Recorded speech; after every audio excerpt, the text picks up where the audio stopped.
Hi hello నమస్తే welcome to our channel. So ప్రస్తుతం స్టూడియోలో మనతో పాటు ఉన్నారు పరిచయం అక్కర్లేని పేరు అరిచిమల్లి శ్రీనివాసరావు గారు, పొలిటికల్ అనలిస్ట్. నమస్కారం అండి. నమస్కారం అండి. ఎలా ఉన్నారు? Fine fine. So Andhra Pradesh political life గురించి మాట్లాడుకున్నట్లయితే చాలా డిఫరెన్షియేషన్ అయిపోయింది. చాలా ఎత్తుపల్లాలు అండ్ చాలా డ్రాస్టిక్ చేంజెస్ అయితే వచ్చేసాయి గత ఎన్నికల్లో వచ్చిన రిజల్ట్స్ని బట్టి. సో ఇక్కడ కొన్ని ఆరోపణలు కావచ్చు, కొన్ని వాస్తవాలు నిజానిజాలు కూడా కొంతమంది మాట్లాడుకోవడం జరిగింది. గత 5 ఏళ్లలో జగన్మోహన్ రెడ్డి గారు హిందుత్వాన్ని అనగదొక్కే ప్రయత్నాలు చేశారు అని చెప్తున్నారు. అది ఎంతవరకు వాస్తవం? అంటే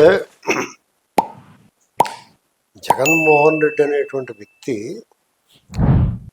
అతను మానవ సమాజంలో తిరగడానికి అసలు అర్హత లేని వ్యక్తి అండి. అంటే అతను మనం డిఫైన్ చేయలేం, డెరైవ్ చేయలేం, అతని గురించి విశ్లేషణ కూడా చేయలేము. ఎందుకంటే అతను అసలు అతనికి ఏం కావాలో అతనికి తెలియదు. ఎవరికన్నా ఏముంటుంది ఆశ? డబ్బు, అధికారము, కత్తను, లేకపోతే ఈ వ్యసనాలు ఉన్నవాడైతే అందరికన్నా ఎక్కువ మంది తాగేయాలి, లేకపోతే స్త్రీలోనుడైతే ఎక్కువ మంది అందగతులతో తిరగాలి. ఇలాంటివి ఏవో కోరుతుంటాం. ఒక ఒక ఇది ఉంటుంది, మంచి కానీ చెడు కానీ. వీడికి ఏం కావాలో ఒక పర్పస్ లేదు అంటారు. పర్పస్ లేదు. ఇప్పుడు ఎందుకంటే అతని బందిపోటు దొంగ అనేటువంటిది నిరూపిత సత్యం. ఎలా నిరూపించగలరు?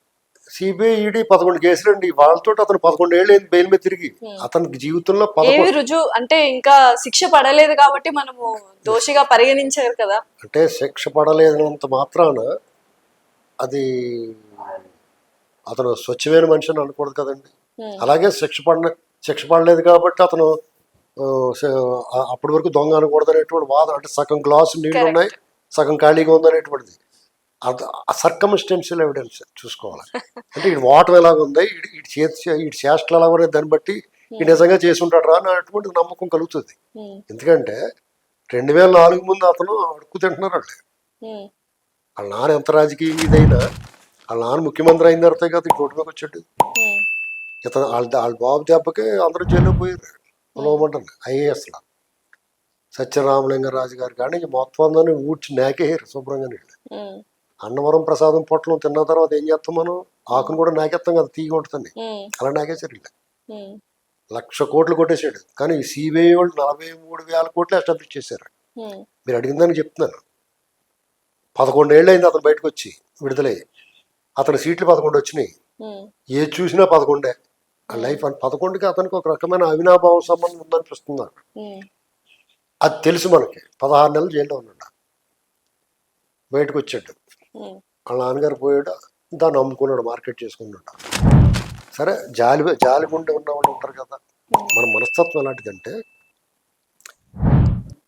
మన తెలుగు వాళ్ళు కానీ అసలు భారతీయులకే ఒక రకమైన జాలి, దయ, కరుణ, అయ్యో పాపం అనేటువంటి మనస్తత్వం బై డిఫాల్ట్. అయితే సాధారణంగా ప్రజలు ఏం ఆలోచిస్తారంటే బాగా సంపన్నులు, ఒక జమీందారు బిడ్డ అనుకోండి, పని ఆడు దుర్వ్యసనాలకు లోనే అవకతవక పనులు చేసి ఫారం బోగులో తిరిగి డబ్బులు ఆస్తి పోగొట్టేసుకున్నాడు అనుకోండి. కానీ ఆయన ఏమంటారు తెలుసా జనం? ఒకప్పుడు దొరలా బతికేడు పాపం అంటే రోడ్డు మీద ముట్టోళ్ళ తిరుగుతుంటే ఆడి గురించి మంచిగా మాట్లాడతారు. పాపం ఒకప్పుడు బాగా బతికాడు అని ఆడి సానుకూల ధోరణితో మాట్లాడతారు. అయితే ఇంకొకడు ఉంటాడు, కష్టపడి పని చేసుకుంటాడు, రూపాయి కూడబెట్టుకుంటాడు, ఒక సామ్రాజ్యం నిర్మించుకుంటాడు. తను, తన బిడ్డలో, తన కుటుంబం హాయిగా బతుకుతారు. అనేక మంది ఉపాధి కల్పిస్తూ ఉంటాడు. అని ఏమంటారు అనుకుంటున్నారా?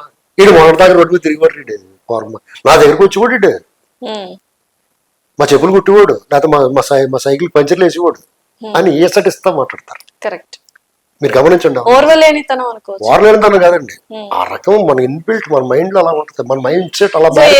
చెడి బతకడం కరెక్ట్, బతికి చెడ్డం కరెక్ట్. ఖచ్చితంగా బతికి చెడినాడు కంటే చెడు బతికినాడే గొప్పవాడు.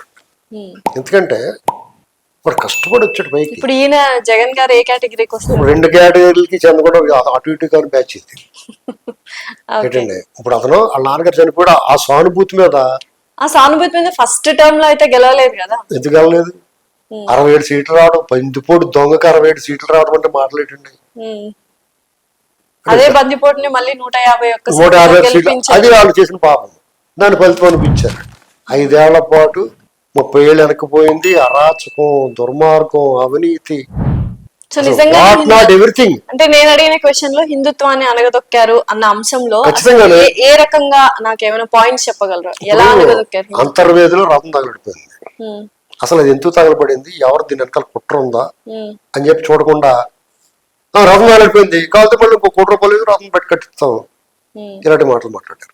అంటే మనోభావాలకు అసలు వీలు ఇవ్వలేదు. ఉమ్, దేవీ దేవతల విగ్రహానికి మలం పూశారు, ఉమ్, అపచారం చేశారు. కనకదుర్గ అమ్మవారు వెండి సింహాలతో పేరు ఇప్పటికీ కూడా అసలేదు. ఉమ్,